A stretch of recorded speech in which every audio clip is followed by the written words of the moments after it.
Hi friends, உங்களோட ஐஸ்வர்யா டைரிஸில் இன்றைக்கி நம்ம என்ன பார்க்க போகிறோன்னு பார்த்தீங்கன்னா, ஒரு சிம்பிள் அண்ட் ஈஸியான சூப் எப்படி செய்யலான்னு பார்க்கலாம். வீட்டில் இருக்கிற வெஜிடபிள்ஸ் வச்சு இன்றைக்கி வீட்டில் இருக்க வச்சு தான் நானும் பண்ண போகிறேன். ஃபஸ்ட்டு வந்து குக்கர் நல்லா சூடு பண்ணிக்கிட்டு அதாவது எண்ணெய் ஊற்றுறதுக்கு முன்னாடி தண்ணி இல்லாத மாதிரி பார்த்துக்கோங்க. கொஞ்சோண்டு எண்ணெய், அதுக்கப்புறம் கொஞ்சோண்டு வந்து ஜீரகம் வந்து சேர்த்துக்கோங்க. ஜீரணம் ஆகிறதுக்காக தான் கொஞ்சோண்டு வந்து ஜீரகம் சேர்த்துக்கோங்க. அதுக்கப்புறம் உங்களால் எவ்வளோ குட்டி குட்டியாக வந்து பூண்டை வந்து கட் பண்ண முடியுமோ அவ்வளோ குட்டி குட்டியாக பூண்டை வந்து கட் பண்ணிக்கோங்க. பிகாஸ் நம்ம வந்து பெருசாக போட்டாலும் சரி, அதை அரைச்சி போட்டாலும் சரி ஒரு மாதிரி இருக்கும். அதனால் குட்டியாக போட்டால் காய்கறியோ சேர்ந்து சாப்பிடும்போது பூண்டு இருக்கிறதே தெரியாது உங்களுக்கு. பூண்டு இதே மாதிரி குட்டி குட்டியாக வந்து கட் பண்ணி போட்டுக்கோங்க. போட்டுட்டு எங்கிட்ட சின்ன வெங்காயம் போட்டால் பெஸ்ட்டு. பெரிய வெங்காயம்னா ஒரு அரை இல்லைன்னா ஒன்று குட்டியான பெரிய வெங்காயம் போட்டுக்கோங்க. சின்ன வெங்காயம்னா ஒரு 4-5 போட்டால் போதும். குட்டி குட்டியாக அதையும் கட் பண்ணிக்கோங்க. கட் பண்ணி அதையும் சேர்த்துட்டு கொஞ்சோண்டு வந்து பார்த்திங்கன்னா பெருங்காயம் சேர்த்துக்கோங்க. ஏன்னு சொன்னால் கேஸ் பிடிக்கக்கூடாது இல்லையா? ஏன்னு சொன்னால் நம்ம கேஸ் இருக்கிற வெஜிடபிள்ஸ் போடும்போது நம்மளுக்கு கேஸ் டபுள் ப்ராப்ளம் வரும். அதனால் வந்து கொஞ்சோண்டு வந்து பெருங்காயத்தை போட்டுட்டு நல்லா வந்து வணக்கிக்கோங்க.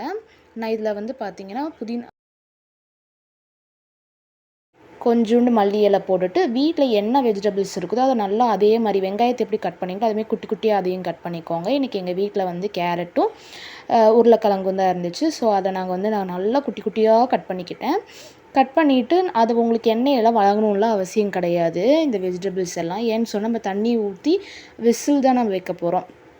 அதனால உங்கள் வீட்டில் வந்து எவ்வளோ பேர் இருக்காங்களோ தகுந்த மாதிரி கிளாஸில் வந்து தண்ணி ஊற்றிக்கோங்க. எங்கள் வீட்டில் 3 பேர் இருக்கிறனால எனக்கு இந்த 2 கிளாஸ் தண்ணியே எனக்கு போதும் அளவு. அது மட்டும் இல்லாமல் சூப்புக்கு வந்து பார்த்திங்கன்னா நிறைய வெஜிடபிள்ஸ் நிறைய காய்கறி போடாதீங்க. எல்லாமே கொஞ்சம் கொஞ்சம் போட்டுக்கோங்க. அப்படி நிறைய போட்டாலும் தண்ணி கொஞ்சம் அதிகமாக போட்டு சூப் கொஞ்சம் அதிகமாக இருக்கிற மாதிரி வச்சுக்கோங்க. நிறையா வந்து வெஜிடபிள்ஸ் போட்டால் காய் மட்டுமே இருக்கிற மாதிரி இருக்கும். அதனால் சூப்புக்கு வந்து கொஞ்சோண்டு வெஜிடபிள்ஸ் நிறையா தண்ணி. அதுக்கப்புறம் வந்து வெஜிடபிள்ஸ் அதிகமாக போடுறதுனால எந்த தப்பும் இல்லை.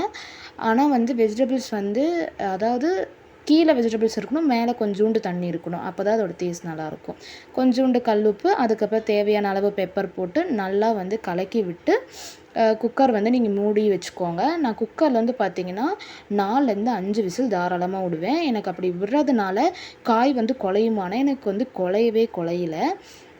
அது வந்து கட் பண்ண சைஸில் அப்படியே தான் இருந்துச்சு. நம்ம கொலன்னு ஆகிறது அந்த மாதிரிலாம் எதுவுமே ஆகாது. நீட்டாக இருக்கும் சாப்பிடும்போது.